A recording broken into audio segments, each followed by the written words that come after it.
Okay, we are 3 weeks out from Thanksgiving today, and nothing is going according to plan anymore.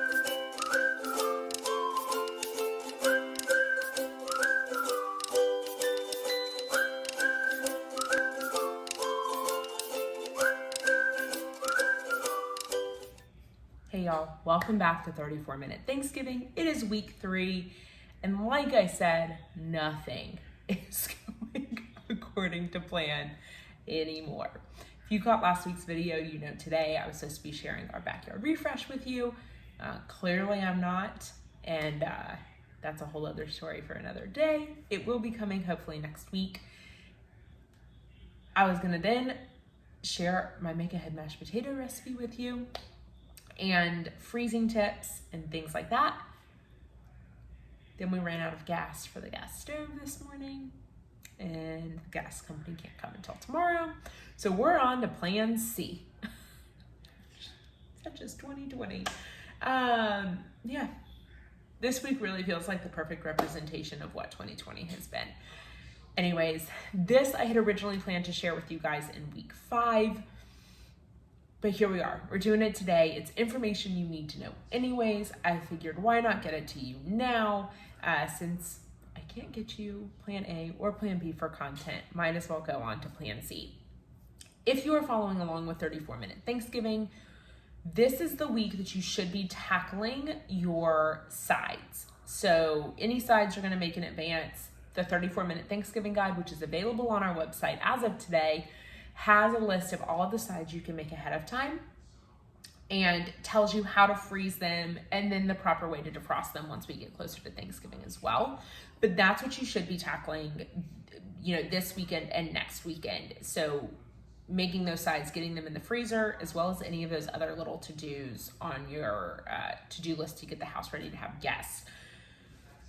That's what I'm going to be doing this weekend. So if you want to follow along in real time on Instagram, you are welcome to do so. But that video will be up next week once we have gas in the stove again. Anyways, this week we're talking about making your cooking schedule and timeline. So keep in mind, if you are watching these videos in order, this is going to be labeled week 3. You really don't need to do this until week 5, until the weekend before Thanksgiving. But want to get the information to you now anyways, so you have it. If you want to do it ahead, you can, you don't have to. Here's what we do. As a event planner and a catering manager, schedules and timelines are like rule all. They make sure that everything gets done and everything happens seamlessly at the same time. And I could not run an event, I could not run a kitchen, could not do any of that if I did not have a schedule and a timeline in front of me for it.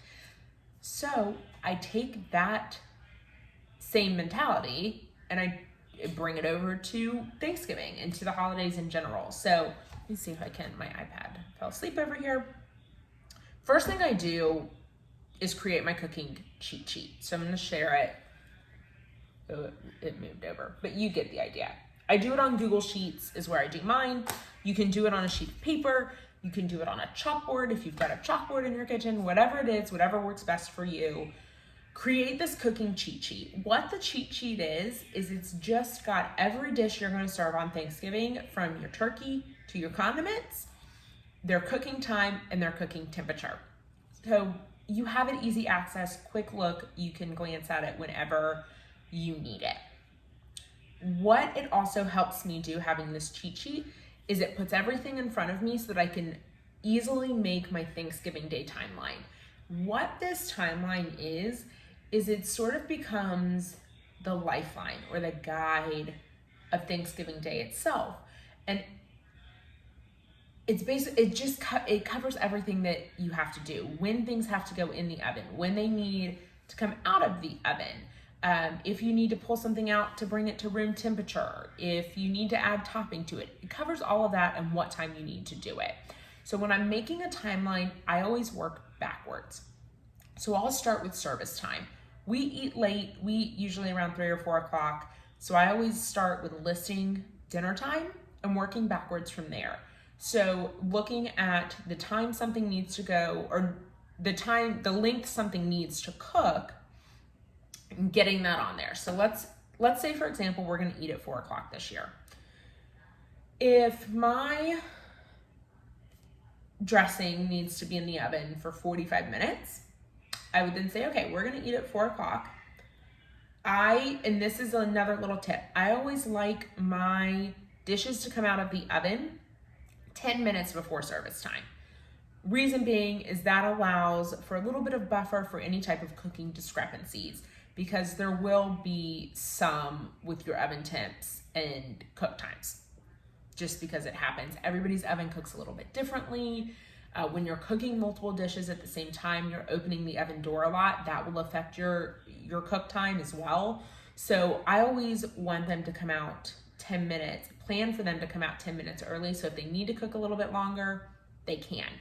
So let's say we're gonna eat at 4 o'clock and the stuffing needs to cook for 45 minutes, making up times over here. I would want that stuffing to come out at 350, which means it needs to go in the oven at 305. So I would put that on my timeline. And I'd add in 305, stuffing in the oven. And I do that for every dish and just work backwards based on when it needs to come out of the oven. I will also then add in, let's say that stuffing needs to cook for 20 minutes uncovered and then get covered with foil. I'll have it, stuffing in oven 305 without cover. 20 minutes later, I'll have it on the timeline 325, add foil to stuffing, and then continue to let it cook. So then what I have in front of me is a full breakdown of every time in order, in chronological order, of when everything needs to go into the oven for it to come out on time. What this also allows me to do is look at the menu as a whole, realize what's going to need to be in the oven, and then analyze if I've got enough oven space to make it happen. And from there, I can look at, do I need to have 2 rounds of stuff through the oven? Do I need to find alternative cooking methods for some of these dishes? Do I need to find ways to keep them warm because I am going to cook it in waves because I have limited oven space? And I cover all of that in the 34-minute Thanksgiving guide.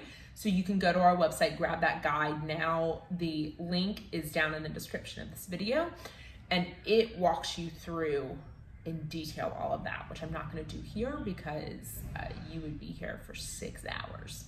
Not really. That's an exaggeration, but all of that information is in the 34-minute Thanksgiving guide. So having everything in front of me then allows me to start processing, okay, yes, I've got enough oven space. No, I don't. I'm gonna need to find alternative methods for this or that, or readjust in this way to make it all happen and get it all together. It prevents also sort of any surprises from coming up on Thanksgiving Day. And don't get me wrong, there's always going to be something that doesn't go according to plan or according to your schedule. But when you've got it all laid out in front of you, if something doesn't go according to schedule, it's easier to make that adjustment because you know everything that you need to adjust. You know what adjustments you need to make when you've got everything laid out. So that's the benefits of having this cooking schedule and timeline. And it's just not in your head. You're not having to flip back through, 15 recipes to figure out what needs to go in when and at what temperature. We will also cover in the guide, I'm sure some of you are watching this and thinking, well, what if dishes have to go in at different temperatures? We cover that in the guide too, talk about how to handle when you have dishes that cook at different temperatures. So that's all in there also for you to review.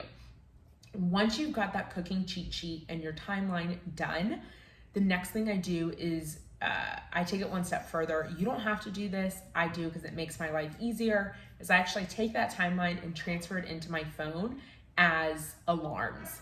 So I will set the alarm. If let's say at 3:05 that stuffing has to go in the oven, I'll have an alarm on my phone that goes off at 3:05 and it'll be labeled stuffing in oven.